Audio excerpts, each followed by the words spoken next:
17,412. That was the number of impacts our section had absorbed before I stopped counting. The cogitator kept tracking after that, but I found the act of manual tallying gave me something to focus on during the bombardment cycles, so I continued for a time, until the repetition made the numbers meaningless.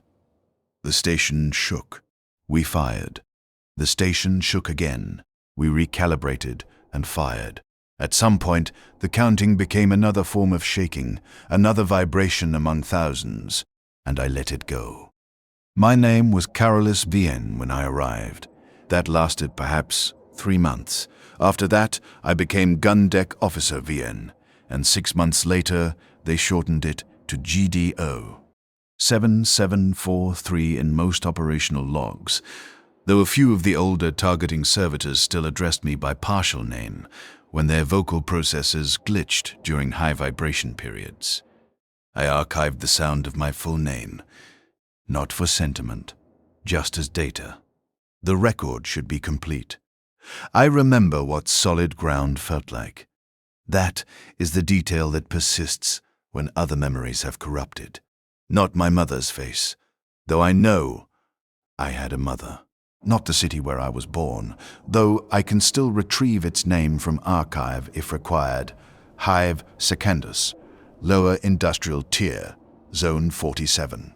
But the feeling of standing on a surface that did not move, did not shake, did not transmit the impact of macro cannon shells through every deck plate and support beam, and into the bones of your feet and up through your spine, that sensation I have preserved with absolute clarity.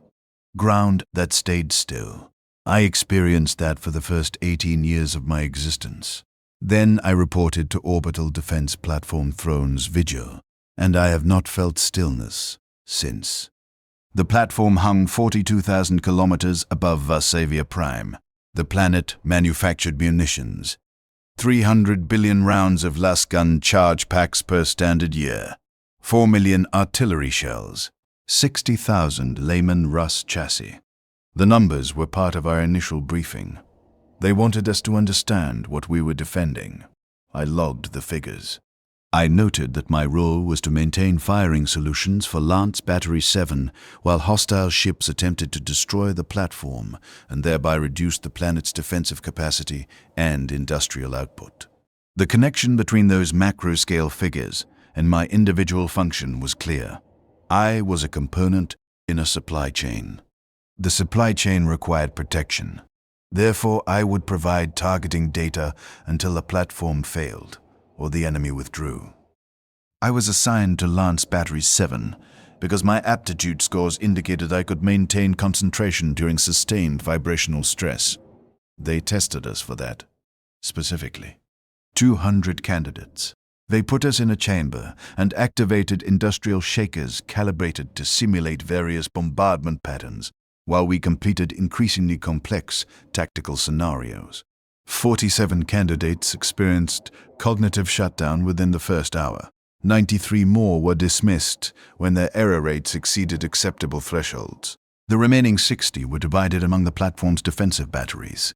I scored in the upper quartile. This meant nothing, except that my neural architecture happened to process the specific frequency ranges of orbital bombardment without immediate degradation. A biological accident. I was assigned accordingly. The platform was a city suspended in vacuum. 37,000 personnel. Crew, command staff, defensive troops, tech priests, and their attendant servitor populations. Munitorum logistics coordinators, Medicae sections, even a small contingent of Arbites to handle discipline issues that the commissariat deemed beneath their operational threshold. We had hydroponics bays, recycling facilities, ammunition foundries that processed raw materials delivered by in-system cargo haulers. The Lance batteries themselves were structures the size of hive spires, jutting from the platform's superstructure like the spines of some vast organism. Each battery required 400 crew to maintain full operational status. I was responsible for 12 men who managed the targeting cogitators for Lance 7's primary array. The station had a smell. I did not notice it immediately. Olfactory adaptation occurs within hours of exposure to consistent environmental conditions. But when I think back to my first day aboard, that is what I recall most vividly. Machine oil, ozone from the lance capacitors, recycled air that had passed through scrubbers so many times it tasted flat and metallic on your tongue. And underneath it all, an acrid chemical edge from the cooling systems that vented heat into radiator arrays on the platform's exterior. After a few weeks, I stopped registering the smell consciously. It became background. But it was always there, and even now when I try to recall what Throne's vigil was like before everything changed, that scent is what comes first. During the initial training cycle, I met targeting specialist Mikhail Thoris. He was 23. I was 21. We were assigned adjacent monitoring stations during first watch. The detail I fixated on was his hands. He had very steady hands. No tremor, even during bombardment simulation exercises. His fingers were long, methodical, in their movements across the control interfaces. I watched him input targeting coordinates during one of the training scenarios, and noticed he never had to correct his entries. Every input was precise the first time. Later, when the real bombardments began and the entire gun deck would shake so violently that loose objects became projectiles, and men had to maglock their boots just to remain standing, his hands stayed steady on the controls. I watched them many times. I noted the phenomenon and archived it. At the time I thought it was simply professional observation, identifying a capable operator. I understand now it was the beginning of the primary bond, though I did not have that terminology then. The training period lasted 4 weeks. We ran simulations 12 hours a day, learning the Lance battery's capabilities, its firing sequences, its limitations. The instructors were veteran gun deck officers transferred from other platforms or Navy vessels. They had a particular way of speaking, flat, affectless, as if all emotional response had been vibrated out of them over years of service. I did not understand this at the time.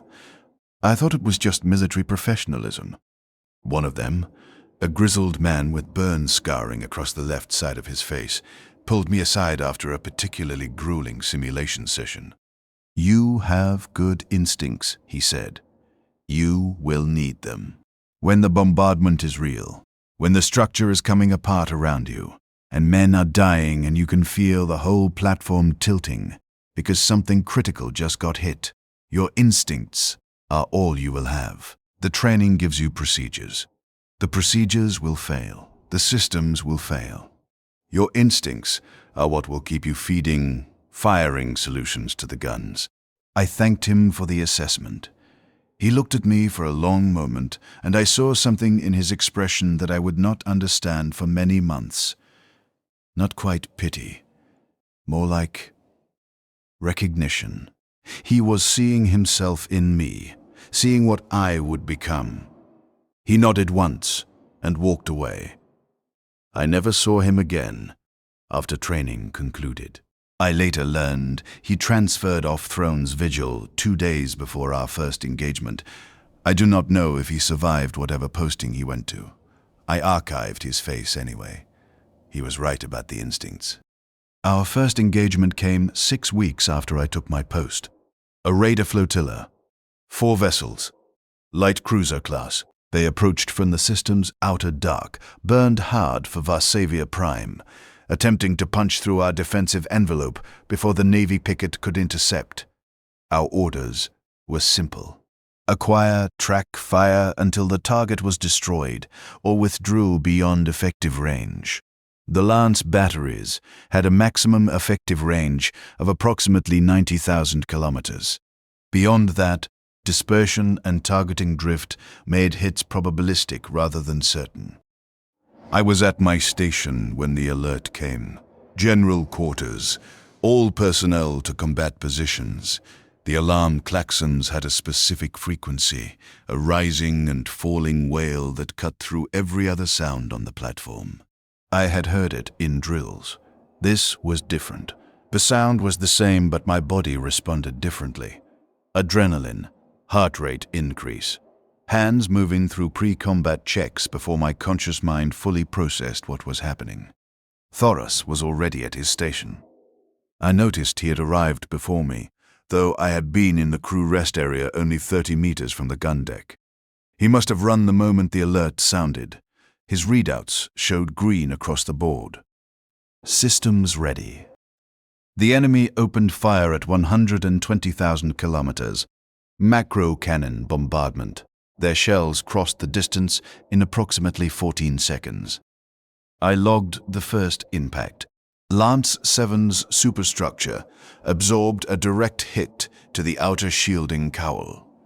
The sound was, there is no adequate comparison. Not an explosion, a transmission. The entire structure became a medium for conveying kinetic energy. Every surface rang. The deck plate beneath my station flexed upward by approximately 8 centimeters, then snapped back. My teeth clacked together. I tasted blood where I had bitten the inside of my cheek without realizing my jaw had been open. The sound was not just loud. Loud is insufficient terminology. The impact created a wave of pressure that traveled through the air, through the structure, through our bodies. I felt it in my chest cavity. My lungs compressed, my vision blurred for a fraction of a second as my eyeballs distorted from the shock wave. And then it passed. And in the silence that followed, though it was not truly silent, just relatively quiet compared to the impact, I could hear men breathing hard, gasping, as if they had forgotten how to breathe and had to consciously restart the process. Thoros did not flinch. His hands moved across the targeting interface, updating firing solutions as the impact's vibration distorted our track. He fed the corrected data to the gun crews. Lance 7 fired. The discharge created its own sound, a deep thrumming that you felt more than heard, and the recoil transmitted back through the battery's structure. Not as violent as an incoming hit, but present, constant. Every time we fired, the platform shuddered. The beam crossed the distance in a fraction of a second. I observed the hit on our scopes. Direct strike, enemy vessel's forward section. Their shields absorbed most of the energy, but the hit disrupted their approach vector. They adjusted. Fired again. We took 3 more impacts in the next 90 seconds. I learned something during those first few minutes of combat. The simulations had prepared us for the technical aspects, the procedures, the targeting calculations, the system operations. But they could not prepare us for the physical reality of being inside a structure that was being systematically destroyed around you. Every impact was a reminder that the hull plating, the structural supports, the deck beneath your feet, all of it was just metal, thick metal, reinforced, designed to withstand tremendous force, but still just metal. And metal breaks. I could hear it breaking. Between impacts, in the brief seconds of relative quiet, I could hear the station groaning. Stress fractures propagating through support beams. Rivet shearing. Something deep in the platform's structure settling, adjusting to new damage patterns. The bombardment continued for 4 hours and 17 minutes. We fired 138 times. My station logged each discharge, each targeting correction, each hit or miss on enemy vessels. The data accumulated in real time.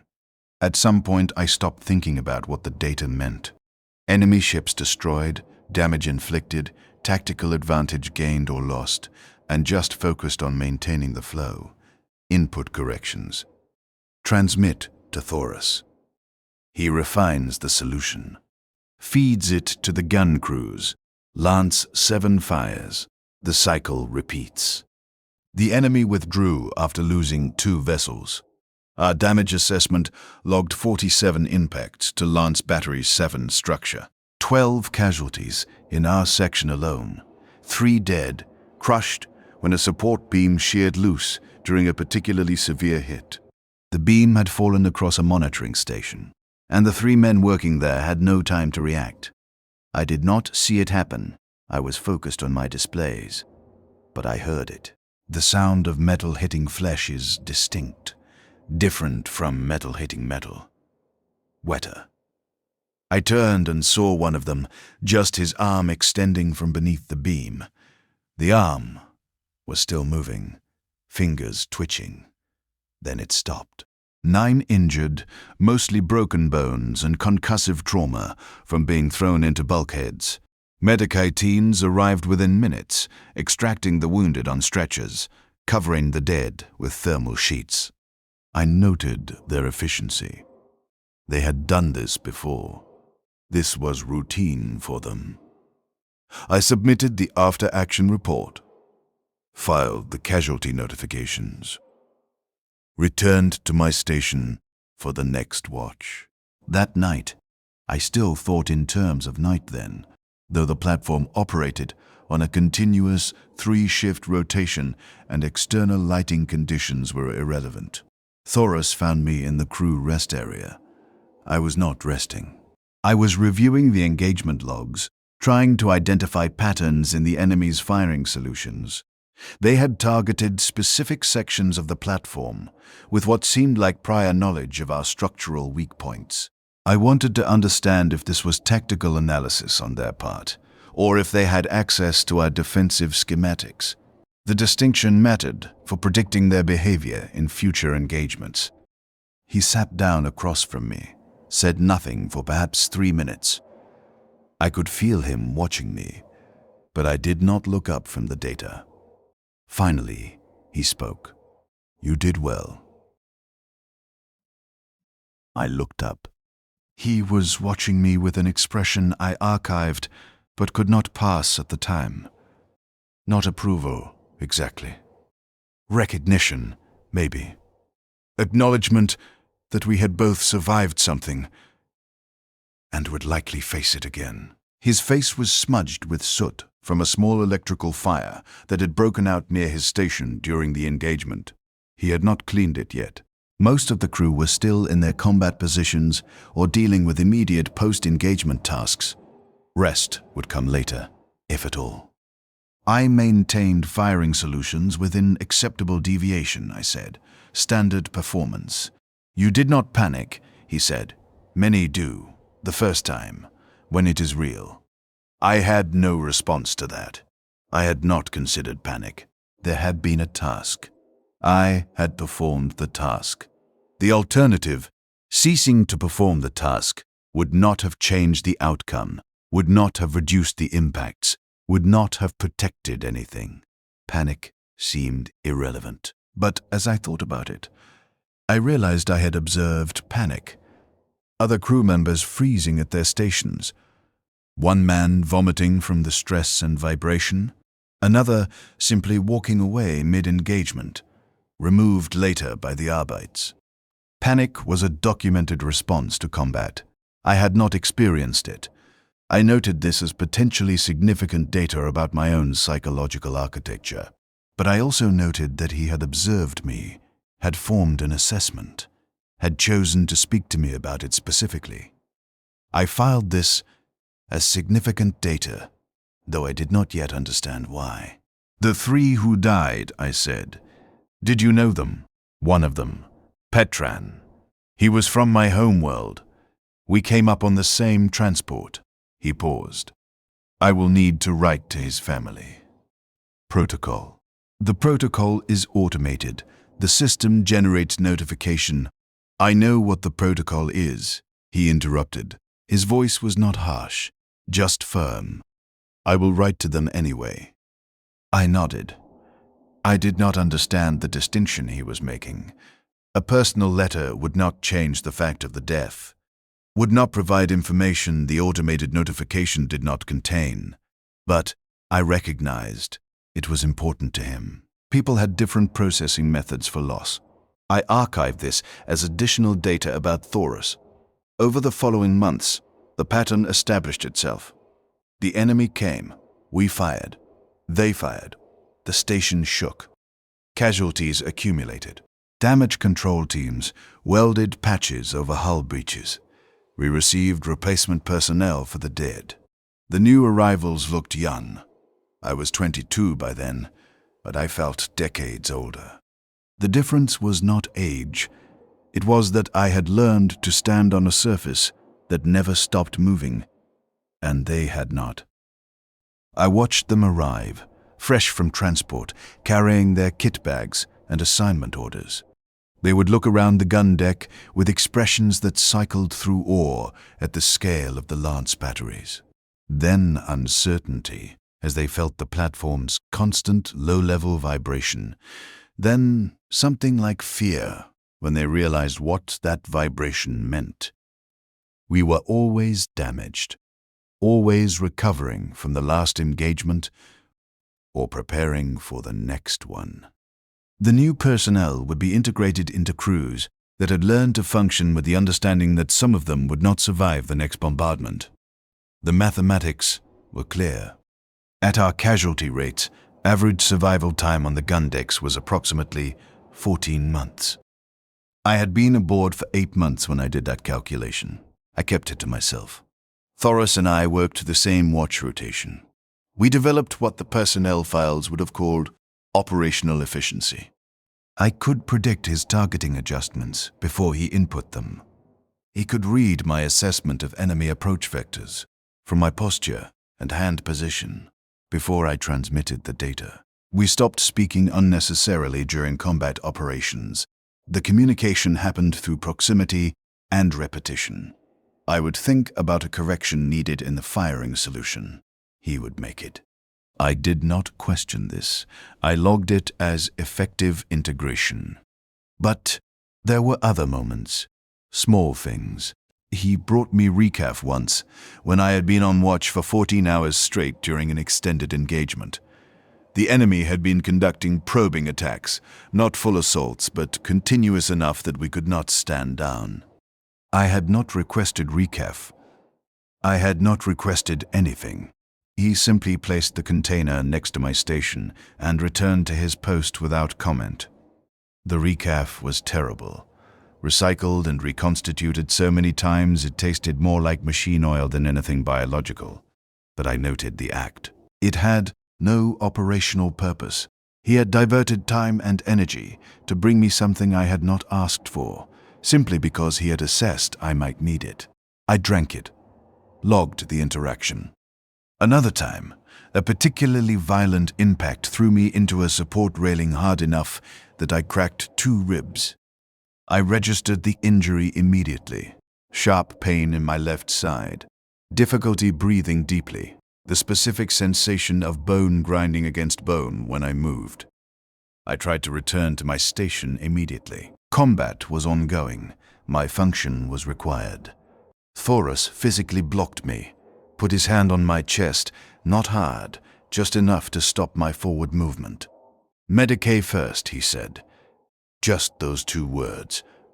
Not a suggestion. "I am functional," I said. "The injury does not prevent me from operating my station." "Go to Medicae," he said again.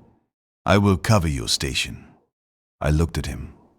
His expression was set. He was not going to move. I could have pushed past him. The injury was painful but not incapacitating. But something in his face stopped me. Later, I would understand it was concern. At the time, I just recognized it as determination. I went to Medicae. They dosed me with pain suppressors and wrapped my torso in stabilization binding. I returned within 40 minutes. He had maintained both stations without error. When I resumed my post, he nodded once and returned his full attention to his own displays. I began to notice details about him that had no operational relevance. He had a small scar above his left eyebrow, a thin white line that disappeared into his hairline.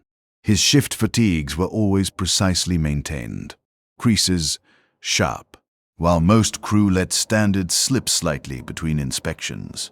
The logic being that appearance protocols mattered less than functionality when you might be dead in the next engagement.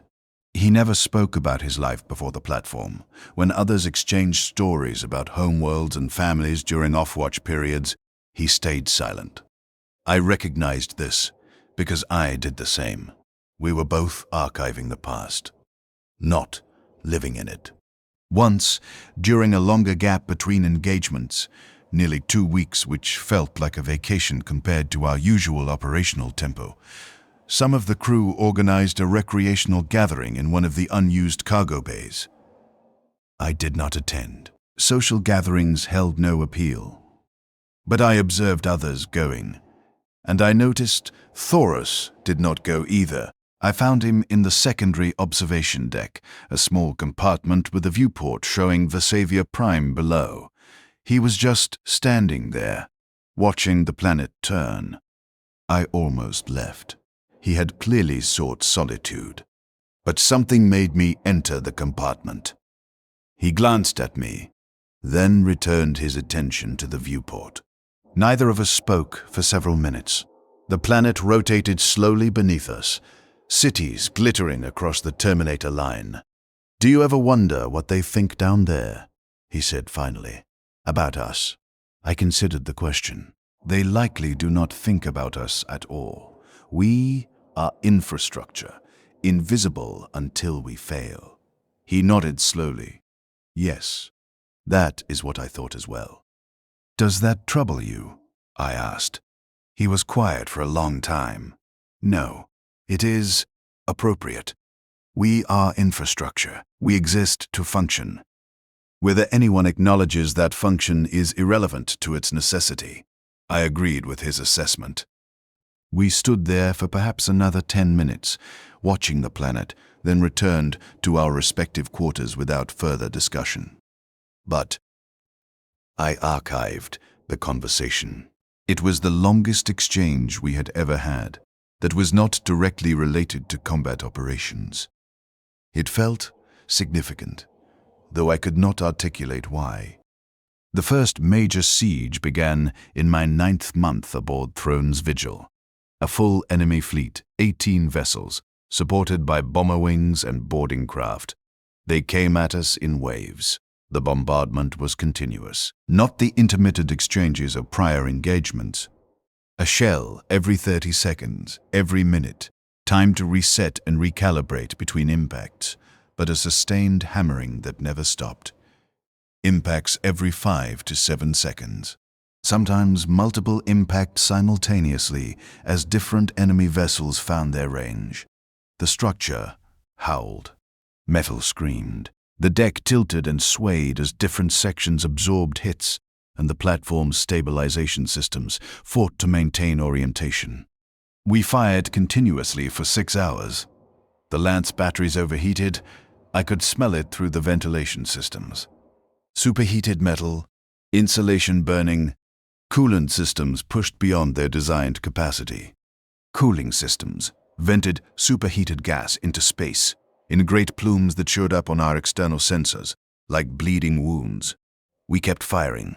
The enemy kept coming.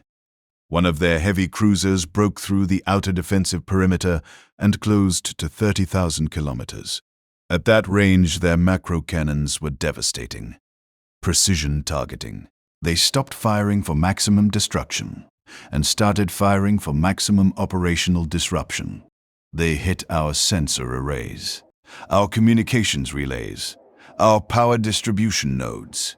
Each hit was calculated to degrade our ability to fight back. Lance 6 took a direct hit to its primary capacitor chamber. The explosion vented 3 decks into space. We felt it in Lance 7. The shock wave transmitted through the superstructure like a ripple of destruction that made the entire battery shift approximately 12 degrees off its mounting axis. Emergency stabilizers caught us, massive hydraulic systems engaging with a sound like thunder, but for several seconds we tilted. Everything not secured became projectiles. Men, equipment, debris. I had mag-locked my boots during the initial bombardment. Standard procedure now. but the tilt was so severe that the magnetic locks struggled to maintain hold. I felt my boots sliding, the mags losing grip, and for a moment I thought I would be thrown across the deck. The entire crew was thrown. Those who had not secured themselves hit bulkheads, hit other crew members, hit equipment. I heard bones breaking, heard screaming, registered Thoros hitting the bulkhead to his right, heard something crack, his body or the bulkhead, I could not determine which. He fell to the deck, did not move for approximately 3 seconds. Then he pushed himself up, slowly. Blood ran from his nose. A lot of blood, streaming down over his mouth and chin, dripping onto his fatigues. He wiped it away with one hand, leaving a smear across his upper lip and cheek. His other hand was already back on the targeting controls. I observed his readouts from my position. His accuracy had not degraded. I returned to my own station. We continued firing. The siege lasted 8 days.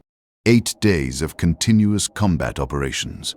We rotated watches, but the rotation became meaningless when general quarters sounded every few hours. You would go to your bunk for rest period, sleep for maybe 2 hours. Then the klaxons would sound again, and you would return to your station. Food became whatever you could eat quickly at your post. I consumed nutrient paste primarily. It required no preparation, no heating, no utensils. You tore open the packet and squeezed it into your mouth and continued working. I stopped tasting it after the second day. We lost Lance 3 on day 4. Lance 6 had already been destroyed. Lance 9 took critical damage on day 6, reduced to 20% operational capacity. The enemy concentrated their fire on the remaining batteries. They understood the mathematics. Destroy enough guns, and the platform becomes indefensible. Then it is just a matter of time. Casualty counts reached 4,000 across the platform by day 7. That was more than 10% of our total complement. The morgue facilities were overwhelmed. They started storing bodies in the cargo bays, in the unused sections of the hydroponics levels, anywhere with temperature control. The smell began to permeate the ventilation system. Death has a smell, sweet and rotten at the same time. You cannot mistake it for anything else. Thoros had 3 broken ribs from the impact that had thrown him into the bulkhead. Also, a fractured wrist on his right hand, his primary control hand. He refused to report to Medicae until after the engagement ended. I tried to convince him. He ignored me, just kept working. I could see it hurt him. The way he held himself, slightly bent to protect his ribs. The way he favored his left hand when possible, using his damaged right hand only when necessary. But his targeting accuracy remained within acceptable parameters. 0.03% degradation, negligible. On day 8, the Navy reinforcements arrived from the system's inner defenses.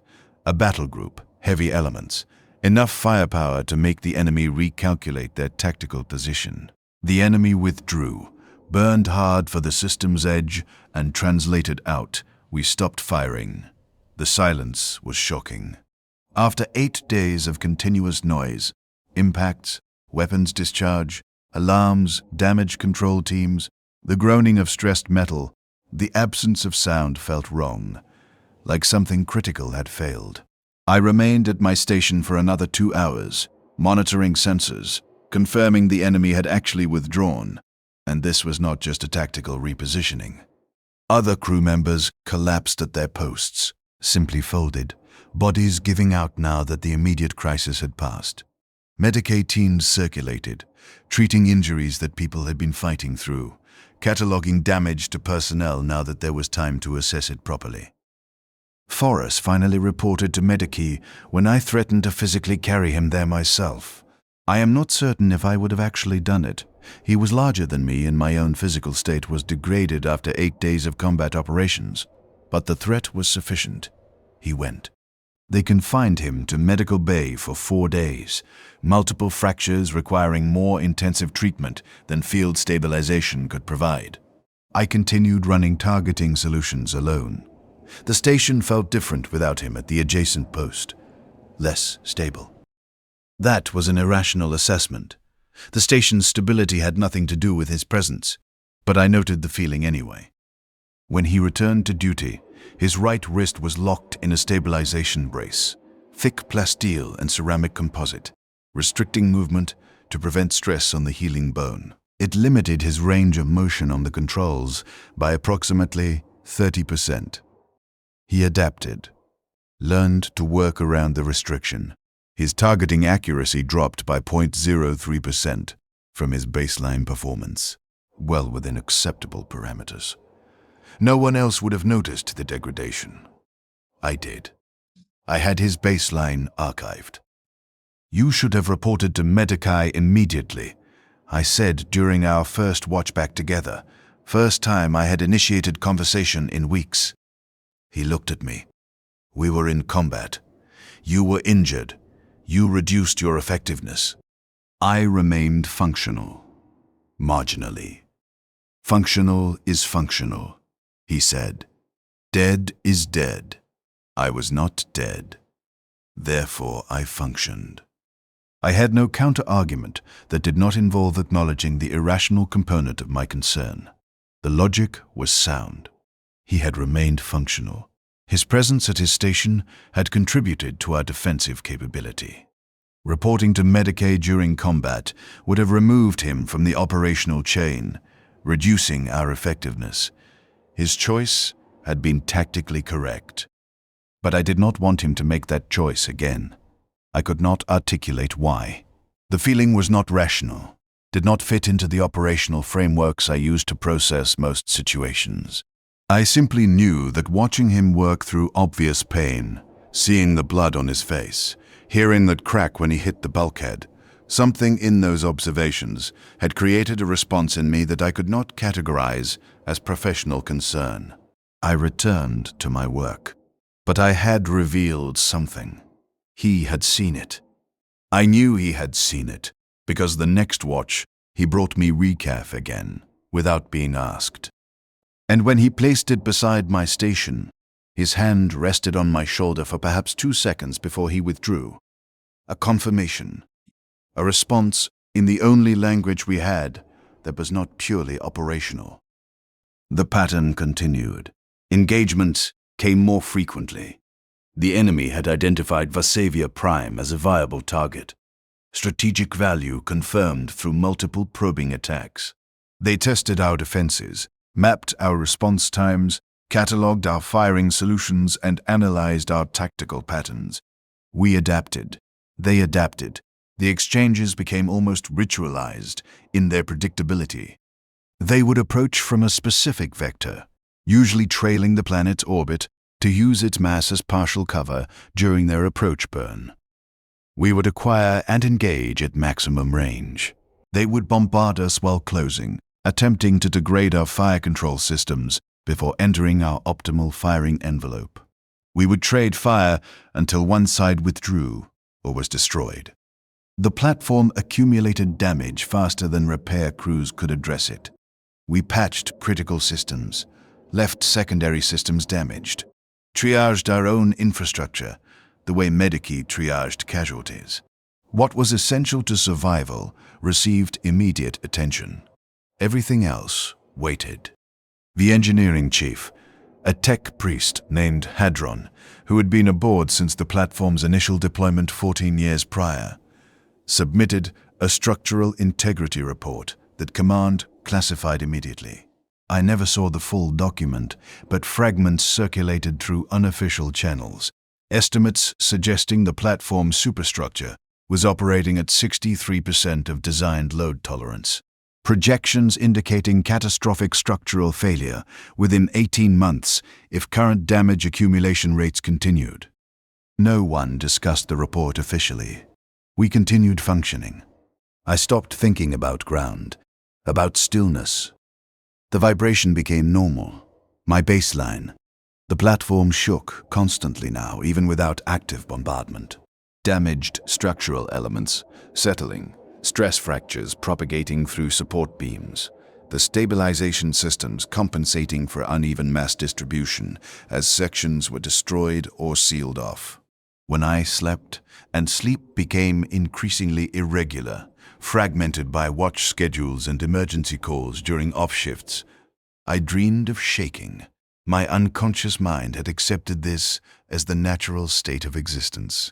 Solid ground, when I tried to recall it, felt like an error, an impossibility. How could anything be still when the fundamental nature of reality was motion, impact, vibration, transmitted through every surface? I began to notice changes in my own perception. Distances felt different. On solid ground, your sense of space is stable. A room is a certain size. That size does not change. But on Throne's vigil, the constant movement created distortions. A corridor would feel longer during heavy vibration, shorter during relative calm. My spatial awareness had adapted to compensate for constant motion, and now stillness. The brief periods when bombardment ceased and repair crews managed to stabilize damaged sections felt disorienting, wrong. Several crew members reported similar experiences to the Medici staff. They logged it as environmental adaptation syndrome and noted it in our files. No treatment was recommended. The condition was not impairing our function. Thoris and I spoke less as the months progressed, not because of conflict or distance, but because speech became unnecessary. We had developed a communication system that existed almost entirely through gesture and position. The angle of his shoulders told me whether he had confidence in his current firing solution. The rhythm of my fingers on the control interface told him whether I was compensating for vibration drift or making tactical adjustments. During combat operations, we functioned as a single processing unit, distributed across 2 positions. I have never achieved that level of integration with another individual before or since. But there were still moments, small things that broke through the operational framework. Once, during a 30-hour bombardment, I made an error, transposed 2 digits in a targeting coordinate. Minor mistake, but it sent our firing solution off by 0.7 degrees, enough that Lance 7's discharge missed the enemy vessel entirely, the beam passing through empty space. I caught the error immediately, corrected it, but the miss had already occurred. Ammunition wasted, time wasted, while the Lance batteries cycled for the next discharge. I expected Thoris to note the error in his log. Standard procedure. All targeting failures were documented for review. He did not. When I submitted my watch report, I included the error and attributed it to my own miscalculation. He looked at me when he saw the report. "You did not need to do that," he said. "It was my error." Everyone makes errors during sustained operations. The documentation serves no purpose except to add weight to your file. "The record should be accurate," I said. He nodded slowly. "Yes, it should." Then he added his own note to the report, stating that the error occurred during hour 27 of continuous combat operations under extreme vibrational stress, and that my overall performance remained within the top percentile of targeting officers across all Lance batteries. The note was not required. He added it anyway. I archived this, added it to the growing collection of small acts that had no strict operational justification, but seemed important nonetheless. During one of the rare moments of no active engagement, we were running diagnostic checks on the targeting array, routine maintenance. The gun deck was relatively quiet. You could hear the platform's ambient sounds, the thrum of circulation systems pushing recycled air through ducts that rattled from structural damage, the distant clang of repair crews working on the lower decks, the ever-present creak of stressed metal adjusting to microfractures. Throne's vigil groaned like a living thing. After a while, you learned to interpret the sounds. Different groans meant different stress patterns. A high-pitched whine meant pressure differential issues. A low grinding meant structural elements shifting. A sharp crack meant something had just failed. Thoros stopped working, just stood there, hands resting on the console. His right wrist had healed, but he still favored it slightly. The stabilization brace had been removed weeks ago, but the injury had left its mark. Permanent, slight reduction in flexibility. I had noted it in my observations. "Do you think we will survive this?" he asked. I looked at him. He was not looking at me. His eyes were on the view screen, showing the external sensor feed. Varsavia Prime hung below us, mottled brown and grey, cities glowing across its night side like infected wounds. The planet looked sick from orbit. Atmospheric pollution from the munitions factories created permanent haze layers. Runoff from the industrial sectors had turned two of the major oceans dark, but the factories continued operating. 300 billion charge packs, 4 million shells, 60,000 tanks. The numbers continued. I processed his question. Survival was a probability calculation. Current casualty rates, platform degradation metrics, enemy engagement frequency, Navy response times, structural integrity projections. I could have provided a statistical analysis, run the numbers, factor in variables, produce a percentage. But that was not what he was asking. He was asking something deeper. Whether we as individuals would survive. Whether survival even mattered in the context of what we had become. "No," I said. He nodded slowly. "Neither do I." We returned to the diagnostic checks. The conversation did not continue, but something had shifted. We had acknowledged the end, made it explicit. This changed nothing about our function. We would continue to fire, continue to maintain the launch batteries, continue to submit targeting solutions until the platform failed or we died. But the acknowledgement mattered. I am still uncertain why it mattered, but I archived the moment as significant. Perhaps it mattered because it was honest. Everything else aboard Throne's Vigil was built on useful fictions. That we were defending something important, that our sacrifice had meaning, that the Imperium valued our service, that someone somewhere was aware of what we endured. The official communications from High Command praised our dedication, our courage, our vital contribution to the sector's security. But we knew the truth. We were ammunition, rounds in a magazine, expended when necessary. The platform would fall eventually. The mathematics were clear, and when it fell, another platform would take its position, crewed by another 37,000 personnel who would endure the same bombardments until they too were expended. Acknowledging this did not make it better, but it made it real, and reality, however grim, was preferable to useful fiction. 3 months later, the enemy returned in force. Not probing attacks or limited engagements. A full assault fleet, 32 vessels, ranging from light cruisers to 2 massive battleships that showed up on our sensors like small moons. They translated into the system at multiple points, bracketing our defensive envelope, forcing us to split our fire. Tactical coordination that suggested significant intelligence about our capabilities and current status. High Command transmitted priority orders. Hold position, maintain fire, reinforcements en route. Estimated time of arrival, 14 hours. 14 hours. I looked at the enemy fleet composition on my display. Did rapid calculations. At their current approach speed and our maximum firing rate, accounting for cycle times and heat dissipation requirements, we could engage effectively for perhaps 8 hours before the lance batteries began experiencing catastrophic system failures from sustained use. Maybe 10 hours if we pushed the equipment beyond safety parameters. 14 hours would require us to maintain operations well into the red, firing systems that were actively failing, ignoring safety protocols that existed to prevent the batteries from destroying themselves. We would hold for 14 hours, or we would hold until the platform broke apart, whichever came first.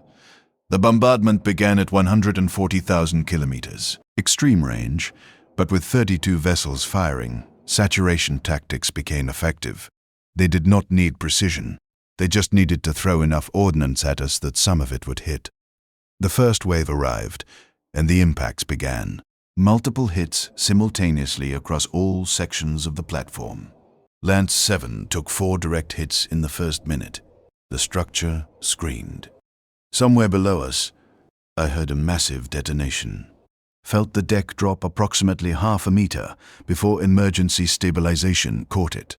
We fired, all remaining Lance batteries firing in sequence, creating a defensive barrage that caught 3 enemy vessels as they closed. 2 destroyers and a light cruiser.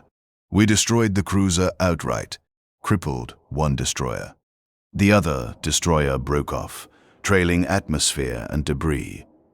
The rest kept coming. Hour 1.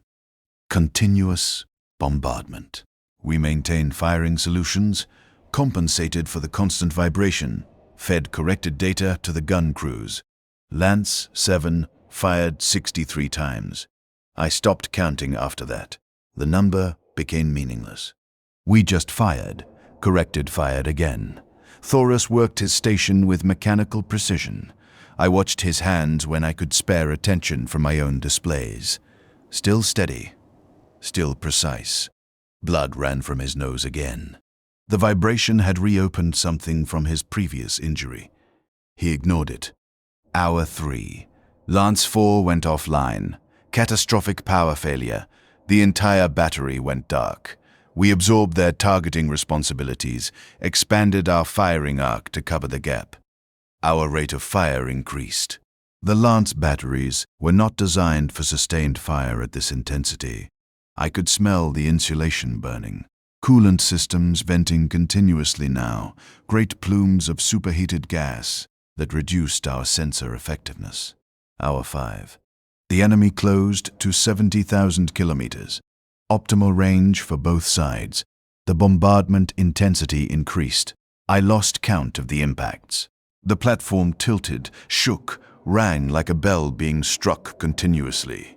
Men were thrown from their stations. Medicaid teams could not reach all the injured. Some just lay where they fell, waiting for the bombardment to ease enough that extraction was possible. Thoros took a hit from debris during a particularly severe impact. Piece of hull plating, about the size of my hand, traveling fast enough to penetrate. It caught him in the left shoulder, punched through his fatigues and into the muscle beneath. I saw it happen, saw him jerk back, saw the blood. He looked down at the wound, reached up with his right hand and pulled the debris out. Just pulled it free, dropped it on the deck, and returned his hands to the controls. "Medicaid," I said, shouted it over the noise. "Functional," he said. His voice was steady, still functional. The blood spread across his fatigues, dark and wet, but his hands did not shake, did not slow. He kept working. Hour 7. I made a decision. Not planned, not calculated. Just something that happened in the moment between one firing solution and the next. I transmitted a message to the Medicaid station, flagged priority. Officer injured. Station 7 Alpha. Requires immediate extraction. Then I locked Thoros's station controls and physically pulled him away from his post. He fought me. Actually fought. Tried to break my grip and return to the controls. But the injury had weakened him more than he wanted to acknowledge. I held on, dragged him toward the Medicaid team that arrived within 90 seconds. "You are relieved," I said. Had to shout it directly into his ear over the sound of another impact. "I am assuming your station responsibilities. You are relieved." He looked at me. His expression was, "I have thought about this many times since. tried to pass what I saw in his face during that moment. Anger that I had overridden his choice. Gratitude that someone had made the choice for him. Recognition that I had done what he would have done for me. Or maybe just exhaustion. The kind of exhaustion that goes beyond physical tiredness into something deeper. Soul deep, though I am uncertain if souls exist or if they are just useful metaphors for whatever it is that breaks when you endure too much for too long. "Do not die," he said. Then the Medici team took him. I returned to the stations. His and mine ran both targeting solutions simultaneously. It was not optimal. My processing capacity was insufficient for truly parallel operation at full effectiveness, but I could maintain basic firing solutions for both positions. Keep the Lance batteries fed with targeting data. The accuracy degraded by approximately 8%, still within acceptable combat parameters. Hour 9. Lance 9 failed completely. Structural collapse. The entire battery separated from the platform's superstructure and tumbled away into space, taking 400 crew with it. I observed it on the external sensors. The battery just fell, rotating slowly, venting atmosphere and debris. Then it hit the planet's upper atmosphere and began to burn. Hour 11. We were down to 4 operational Lance batteries. Lance 7, Lance 2, Lance 8, and Lance 12. The enemy had lost 9 vessels but continued pressing the attack. They knew we were breaking, could see it. We were firing slower now, fewer batteries, degraded systems, exhausted crews. They just needed to maintain pressure a little longer. Hour 13. Lance 2 went offline. Not destroyed, just failed. The crews abandoned their posts. Systems too damaged to continue. We did not have time to absorb their firing responsibilities. We just kept working our own stations, firing our own batteries, accepting that the defensive gaps would go unfilled. Hour 14. The reinforcements arrived, a battle group. 6 capital ships, multiple escort squadrons. They translated in-system and immediately engaged. The enemy fleet began withdrawing. Pulling back to regroup, reassess, the bombardment eased. Did not stop, but eased. The impacts became sporadic rather than continuous. I remained at both stations for another 6 hours. Could not trust relief crews to maintain the same level of effectiveness. Could not risk the defensive gaps. Finally, a senior officer, the Lance battery commander himself, came to the gun deck and physically ordered me to stand down. I complied. Transmitted my station responsibilities to the relief officer. Walked to Medicae. Thorus was still there. They had stabilized his shoulder, sealed the wound, replaced the blood he had lost. He was conscious, sitting on a medical cot, watching the triage teams work on more critically injured personnel. I sat down next to him without asking permission. "You are a stubborn bastard," he said. "Yes," I said. "You ran both stations." "Yes, for 6 hours. 7, I corrected. Hour 14 through hour 21. He looked at me for a long moment. Then he laughed, just a short bark of sound, but it was laughter. I had never heard him laugh before, did not know he was capable of it. The sound was unexpected, wrong in the context of the medical bay, the casualties, the ongoing emergency, but also right. Evidence that something human remained. "You are insane," he said. "Perhaps," I said. "But we survived. This time." "Yes, this time." We sat there in silence for a while. Around us, the medical teams worked, treating the flood of casualties from the engagement. I counted 43 crew on cots or stretchers just in this section of the bay, logged their injuries automatically. Habit. Lacerations, fractures, burns, concussive trauma. Standard pattern, I noted that Thoris and I were relatively intact compared to most. Lucky, or unlucky, depending on perspective. The dead did not have to continue. The casualty reports came through over the next few days. 7,214 dead. Nearly 20% of the platform's total complement. 2 lance batteries completely destroyed. 2 more degraded to minimal operational capacity. Structural damage assessed at critical levels across 40% of the platform's primary support frameworks. The tech priests submitted another report. This one was not classified. Everyone saw it. Throne's vigil was dying. Not immediately, not today or tomorrow, but the platform had crossed a threshold. The damage was too extensive to fully repair with available resources. We could patch, could keep functioning, but each successive engagement would push us closer to catastrophic failure. Command's response came within a week. Throne's vigil would remain on station, would continue operations. No evacuation planned, no replacement platform available. The defensive position was too critical to abandon. We would maintain our post until relieved or until the platform failed completely. I processed this information clinically. It was the expected decision. The platform's strategic value exceeded the value of its crew. We were expendable. The position was not. The mathematics were clear. Thoris took it differently.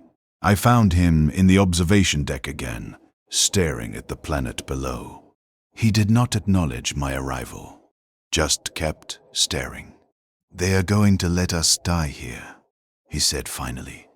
"Yes, you are not angry." I considered this, searched my emotional state for anger, found nothing, just acceptance. Anger would change nothing. The decision is made. We will continue functioning until we cannot. That is our role. Our role, he repeated. His voice was flat. We are ammunition. Rounds in a magazine. Expended when necessary. I had thought the same thing.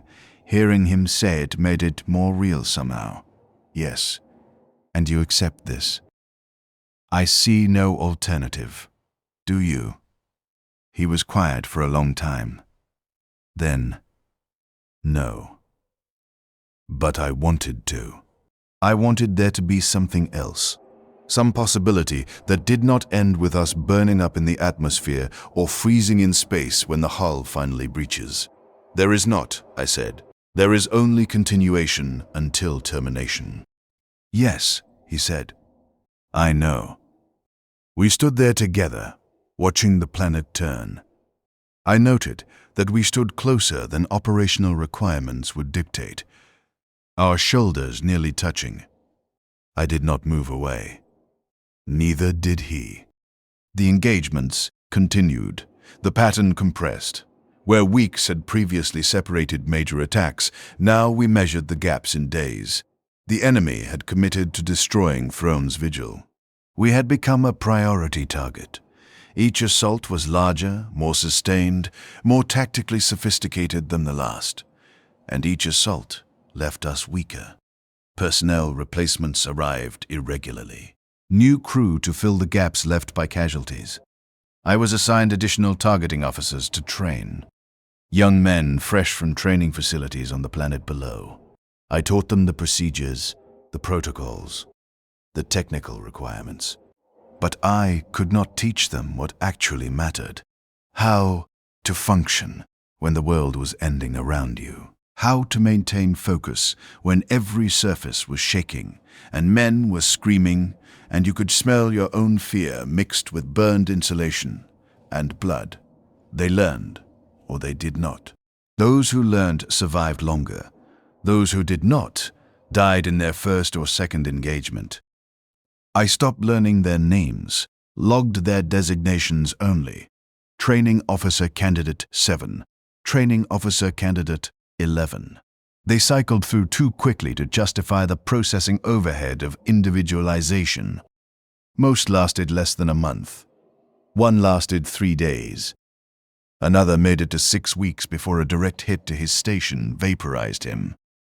And 2 others.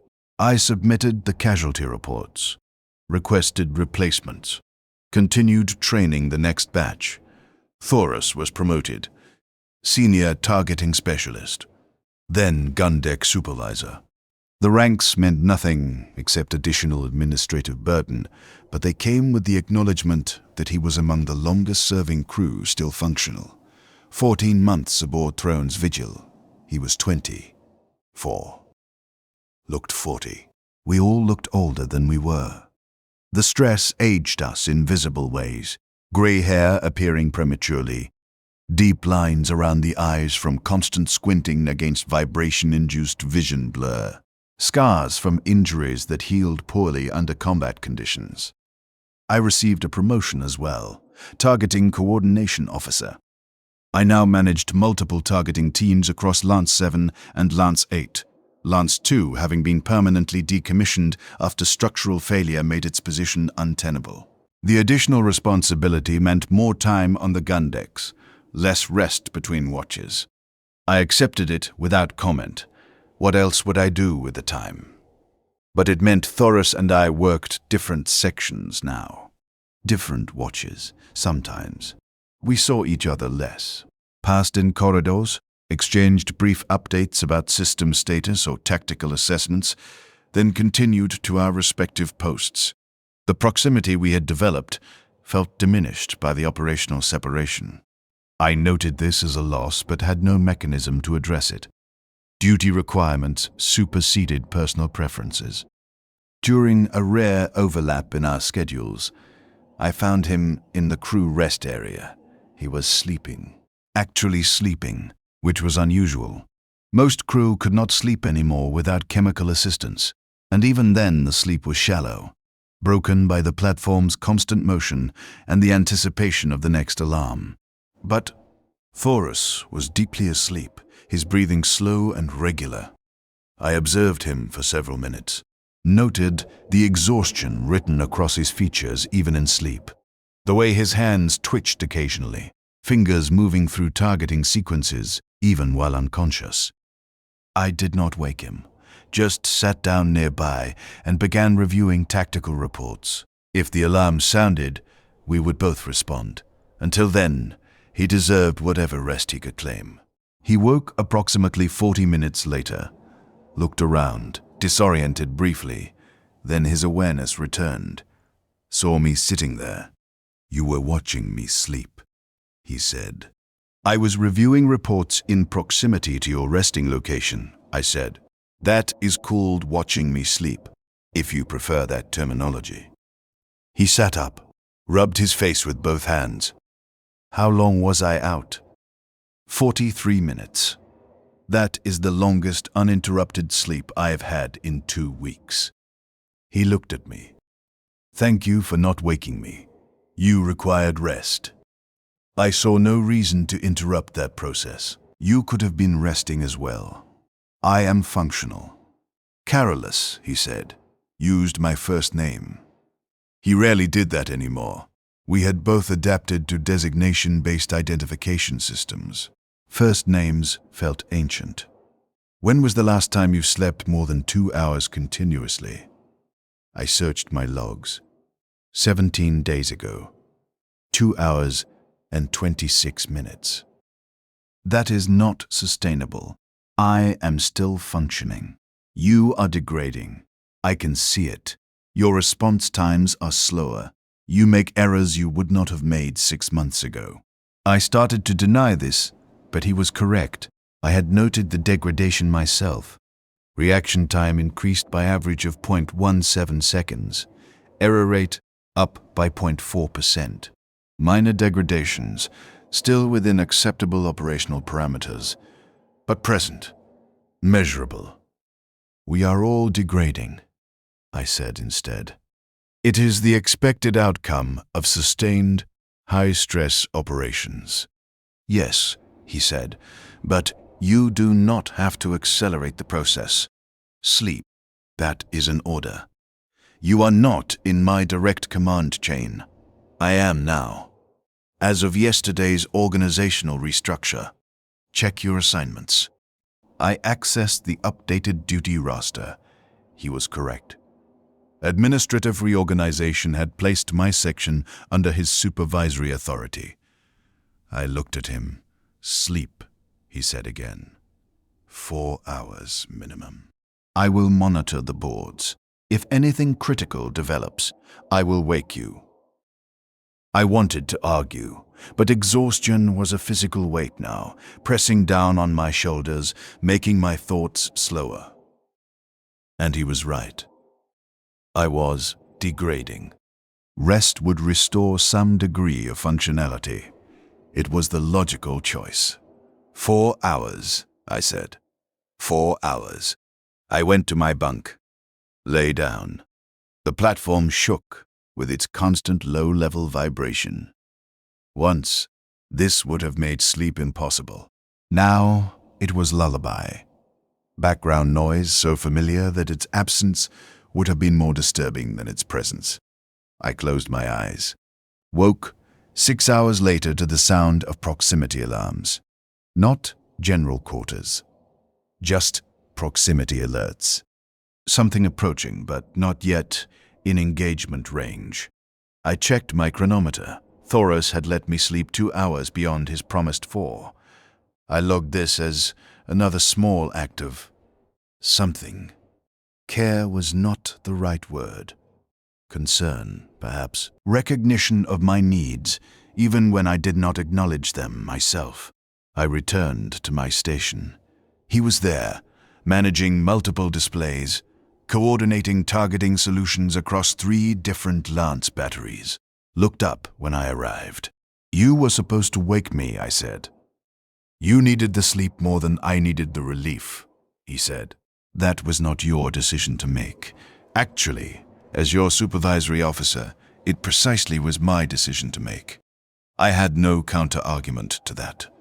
I assumed my station without further comment. But I noted the act, added it to the archive of things that mattered for reasons I could not fully articulate. The proximity alert resolved into another enemy fleet. Smaller this time. 12 vessels. But 12 was still enough to kill us if we were unlucky or if they were skilled. We prepared for engagement. Standard procedures. All personnel to combat stations. Systems brought to full readiness. The waiting began. They opened fire at maximum range. We returned fire. The pattern repeated. But this time, something was different. Their approach vector was wrong. Too steep. They were coming in at an angle that exposed them to concentrated fire from multiple lance batteries, but also allowed them to target a specific section of the platform.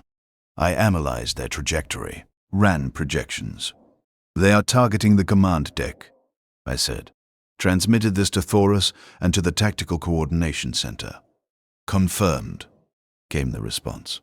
All batteries, priority defense of command superstructure, redirect firing solutions. We shifted fire, concentrated our defensive barrage on the vessels with the most direct approach to the command deck, destroyed 3, crippled 2 more, but 4 got through. Their bombardment was precise. Surgical. They hit the command deck's primary structure with multiple macro cannon shells in rapid succession. The command deck collapsed. Not completely, but enough. The upper 3 levels of the structure imploded, venting into space. The platform's senior command staff, fleet coordination officers, the platform commander, the senior tech priest administrators, all gone in approximately 40 seconds. Command authority devolved to the secondary command center deep in the platform's core. But the transition created chaos, unclear orders, conflicting tactical assessments. We continued firing because firing was what we did, but the coordination that had made our defensive fire effective was degraded. The enemy withdrew after completing their objective. They had come to decapitate the command structure, and they had succeeded.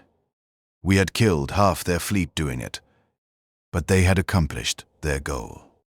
The casualty count from that engagement was relatively low, only 400 dead. But those 400 included everyone who actually understood how to coordinate Throne's Vigil's defensive capabilities at the strategic level. We had gun crews, we had targeting officers, we had maintenance teams and logistics coordinators. What we did not have anymore was anyone who could see the larger tactical picture and make decisions accordingly. The secondary command center tried. Officers who had been administrators or logistics specialists suddenly found themselves managing combat operations they had only theoretical knowledge of. They learned fast or made catastrophic errors. Sometimes both. Thorus was pulled into the command structure. His experience and performance record made him one of the few personnel qualified to provide tactical input at that level. He tried to refuse, wanted to stay on the gun decks. But refusal was not an option. He was reassigned. I lost my direct contact with him. We communicated through official channels now. Tactical assessments, status reports, coordination of firing solutions across multiple batteries. The language was sterile, professional. All personal elements stripped away because personal elements had no place in official communications. But sometimes, late in the watch cycle when traffic was light, a message would come through. Just a simple status check. Confirm your section's operational status. I would respond with the required data. Then, occasionally, an unnecessary acknowledgement. Confirmed, continue operations. The words meant nothing. But the fact that he had sent them, had taken time during whatever crisis he was managing to check specifically on my section, that meant something. I archived every communication, probably violated data retention protocols. Did it anyway.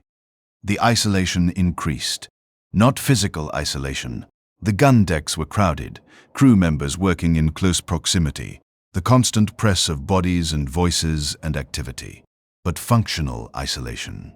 I managed my section, trained replacement personnel, submitted reports, executed firing solutions. The tasks filled my time completely, and somewhere in the repetition, I became more process than person. I stopped going to the crew rest areas, stopped eating in common spaces, took my rations at my station, consumed them while reviewing tactical data, returned to work. Sleep happened in brief increments at my post, head down on the console, before alarms or duty requirements forced me awake. Other officers did the same. We were all operating beyond sustainable parameters. But sustainability was no longer relevant. We just needed to function. Until we could not. The final assault began 3 months after the command deck fell. The enemy committed everything, 47 vessels, every available ship in their local fleet elements. They came at us in coordinated waves, hitting from multiple vectors simultaneously. We fired everything we had, Lance 7, Lance 8, Lance 12. 3 batteries against 47 ships. The bombardment was apocalyptic, impacts every 2 to 3 seconds, continuous, unrelenting. The platform screamed, metal tearing, structural supports failing, whole sections of the superstructure breaking away and tumbling into space. We kept firing. What else could we do? Hour 2. Lance 12 took a direct hit to its main reactor. The explosion was visible from my station view screen. A flash of light so bright it temporarily blinded the external sensors. When they reset, Lance 12 was gone. Just gone. A gaping wound in the platform structure where 400 people had been working seconds before. Hour 4. We were down to 2 batteries. The enemy had lost 18 ships, but kept coming. They knew they had us. Just needed to maintain pressure. Lance 8 reported critical failures in its primary capacitor systems. I could hear the tech priests over the comm channels, chanting their maintenance rituals, trying to keep the systems functional through sheer will and mechanical expertise. It was not enough. Lance 8 went dark 30 minutes later. Lance 7. Alone. One battery against 29 enemy vessels. We fired continuously. The gun crews worked like machines. Load. Fire. Cool. Repeat.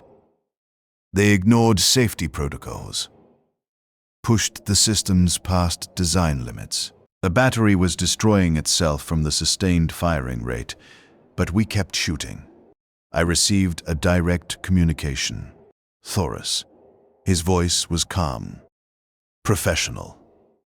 Careless. The platform is going to fail. Structural analysis indicates we have maybe... Static interrupted the transmission, 20 minutes before catastrophic decompression. Evacuation order has been given for non-essential personnel. Understood, I said. What are your orders for my section? Continue firing. We need to buy time for the evacuation craft. Acknowledged. There was a pause. Then his voice again. Quieter. I am sorry. I wanted... There should have been more time. I understood what he meant. More time for us. For whatever we had become to each other. There is never enough time, I said. But what we had was sufficient. Yes, he said. It was, careless. An impact cut the transmission. I did not know if he had intended to say more. The communication channel went dead. I returned my attention to the firing solutions, maintained the stream of targeting data to the gun crews. They kept firing. Hour 6. The platform tilted. Not the small adjustments from individual impacts, a massive, permanent tilt. Something critical in the stabilization systems had failed. We were listing approximately 30 degrees off our proper orientation. The deck became a slope. Equipment slid. Men grabbed hold of anything bolted down. I mag-locked my boots and kept working. The enemy concentrated fire on Lance 7. They knew it was the last battery. Kill it and we were defenseless. The impacts came faster, more accurate. I felt the structure breaking apart around me. Heard the groaning of metal stressed beyond tolerance. The gun deck's atmospheric integrity was failing. Pressure warnings flashed across my display. I sealed my environment suit. Continued transmitting firing solutions.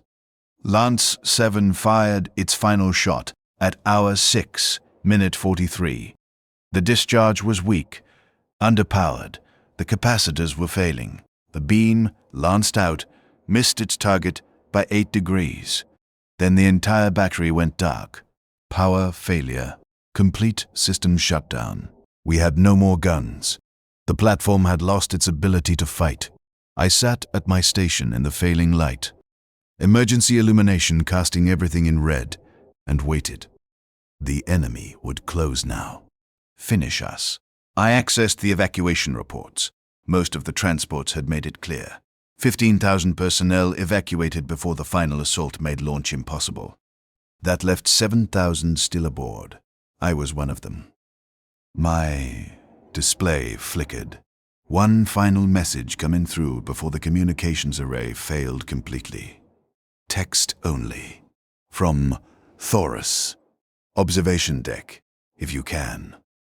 I looked at the message for several seconds. Then I unsealed my maglocks and made my way through the tilted, shaking corridors toward the observation deck.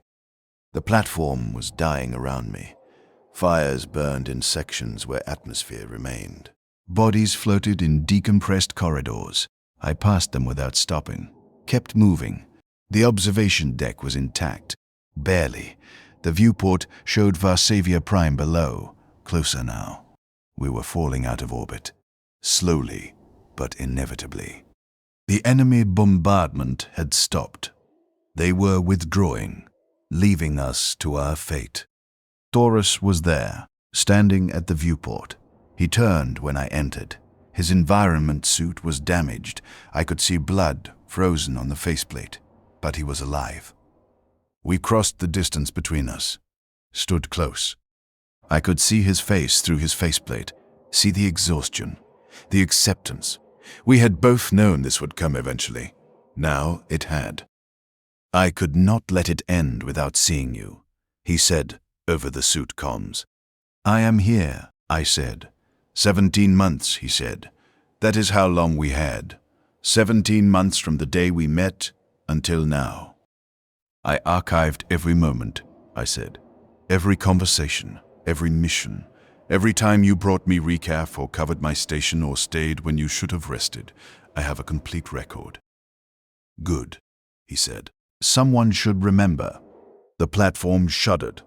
A massive impact, or something structural finally giving way completely. The observation deck tilted further. We grabbed the viewport frame to steady ourselves. "How long do we have?" I asked. "Minutes. Maybe an hour if the structural integrity holds longer than projected. But we are in orbital decay. We will hit the atmosphere eventually. Will we burn up or break apart first? Unknown. Does it matter?" "No," I said. "I suppose it does not." We stood there together, watching the planet grow larger as we fell toward it. After a while, he reached out and took my hand. Even through the environment suit gloves, I could feel the pressure, the connection. "I am glad you are here," he said.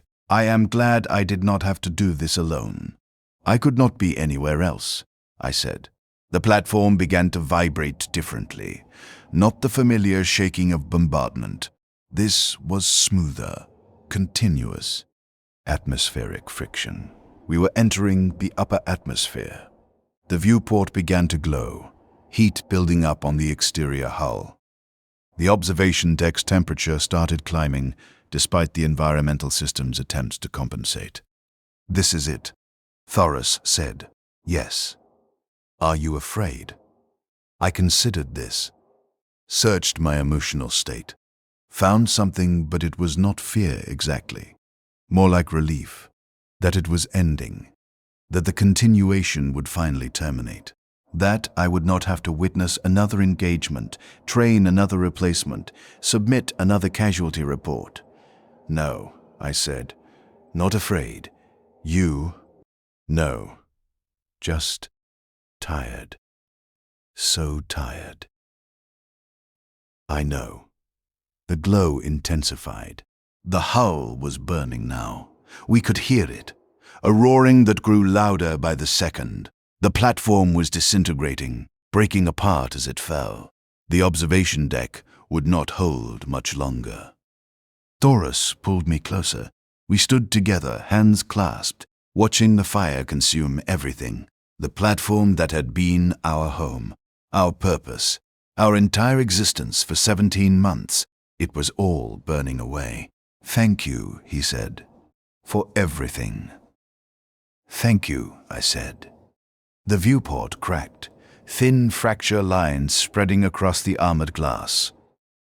The roaring grew deafening. The temperature spiked. My suit's environmental systems were failing. Warning indicators flashed across my helmet display. I ignored them, just held on to Thoris and waited. I do not remember the final moments. The viewport failing completely. The observation deck venting into superheated plasma. The end. When it came. My last clear memory is standing there with him, watching the fire, feeling his hand in mine, and thinking that of all the ways this could have ended, this was perhaps the only one that mattered. I exist now as fragmented data. The cogitators archived portions of my consciousness during the final moments. Some automatic backup protocol I did not know existed. I am distributed across multiple damaged systems, isolated from external input, processing memory as the only remaining task. I do not know if this is life or just the echo of life. I do not know if Thoris survived in any form, if his consciousness was similarly archived somewhere in the dying platform's failing systems. I replay the memories, the first engagement, the recaf, the observation deck conversations, his hand in mine as we burned. I process them again, and again, because processing is all I can do now. The data is incomplete, corrupted in places, but enough remains to reconstruct the essential pattern. We were components. We functioned. We were consumed. That is what the Imperium does. It converts individuals into ammunition and expends them as needed. 17 months, 7,342 impacts logged, 143 engagements, 29,876 casualties across the platform's operational lifetime. Lance Batteries 7 fired 41,217 times before final shutdown. The numbers are precise, complete, archived. But the numbers do not capture what mattered. The feeling of standing on ground that never stopped shaking until you forgot what stillness felt like. The sound of men dying in corridors while you maintained firing solutions because that was your function. The slow degradation of everything human until all that remained was process. And somewhere in that degradation, finding one other person who understood, who saw you not as designation or function, but as something more, even when more was all but impossible. I do not know if Throne's vigil struck the planet or burned up completely an atmosphere. I do not know if any of the evacuation transports survived. I do not know if Varsavia Prime's munitions factories continue operating. The data is not available. I am isolated, alone in the archives, processing memory, waiting for the power to finally fail and terminate even this limited existence. But I know this. For 17 months, I mattered to someone, and he mattered to me. In a universe designed to erase individual significance, to reduce people to components and ammunition, we created something the system could not account for. It did not save us, did not change the outcome, but it existed. It was real. I continue processing. The archives remain functional. The memories persist. Until they do not, until the final system fails, and everything stops. That is coming. Soon, perhaps. Or maybe I will process in isolation for years, decades, running these same loops until the data degrades beyond reconstruction. It does not matter. The platform is gone. The crew is gone. Thorus is gone. I am just data now. Just echoes. But the echoes remember.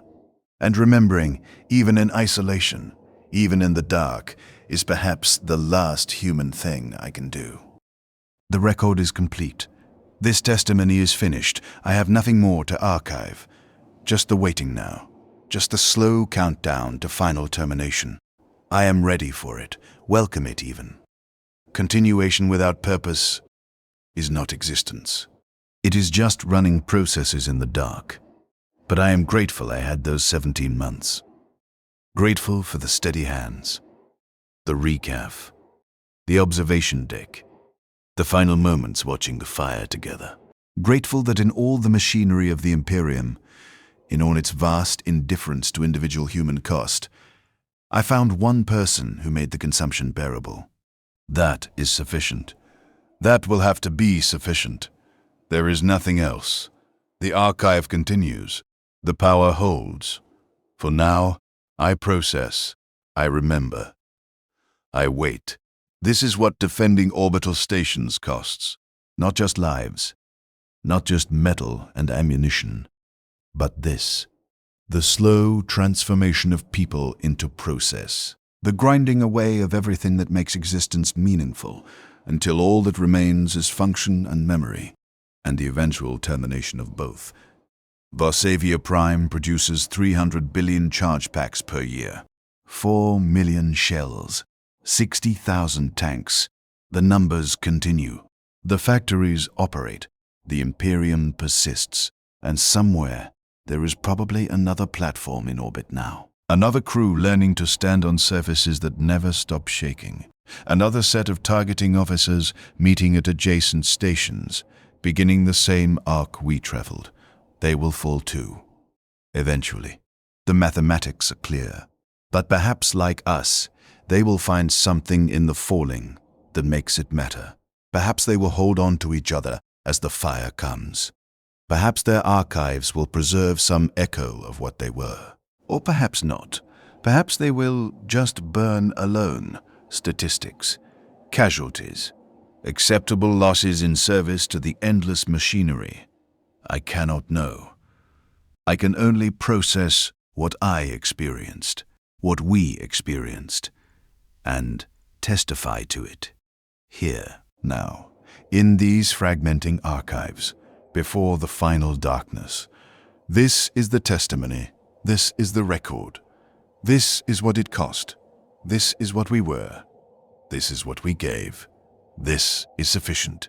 The archive holds. The memory persists. For now.